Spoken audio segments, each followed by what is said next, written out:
4 పోయి రిపోర్ట్ చేస్తే 4:30 స్టార్ట్ చేస్తే 5 గంటలకు వచ్చి సుప్రభాతం చదువుతారు. 6 గంటలకు బయటకు వచ్చారు. 6 గంటలు కూడా ఏముంది 5:30కి బయటకు వచ్చారు.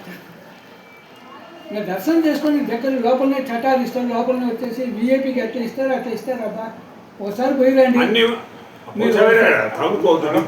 దొరికినప్పుడు. అబ్బా ఇప్పుడు మనం ప్రయత్నం చేస్తాం, దొరికినప్పుడే పోండి. మార్చి నెల కొంచెం లేదుగా, మార్చి అయిపోయింది. రేపు వచ్చేసి జనవరి ఉంది కదా, జనవరి వస్తుంది, ఏప్రిల్ పెట్టుకోండి.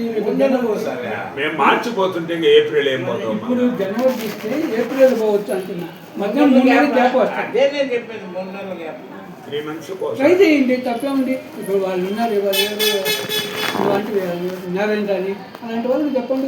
కళ్యాణం కూడా అంతేనంటదా? కళ్యాణం తిప్పి అప్పులకి ఇస్తారు, అదేం పెద్ద లెక్క.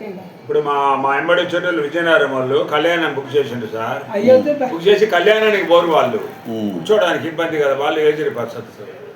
ఆ టయానికి పోయి ఆడపోయి వాళ్ళు ఇచ్చే లడ్డు అదేదో తీసుకొని వస్తారు. లడ్డు రావు, దర్శనం చేసి లడ్డు బయటకు వస్తుంది. దేవుడికే కదా వెయ్యి ఇచ్చేది. ఆ రోజులు పోయినాయి సార్. పెద్ద లడ్డు ఒకటి, చిన్న లడ్డు 3, 4 ఒక వడ ఇచ్చేవాళ్ళు. ఒక వడ 3 లడ్డు ఇస్తున్నారు. వస్త్రం కూడా టవల్ కూడా లేదా సార్? టవల్ కూడా లేదా? వస్త్రము కూడా వస్త్రం మామూలుగా ఇస్తారు. మనకి తెల్లకండ ఇస్తారు చూడు, ఏదైనా మన దాన్ని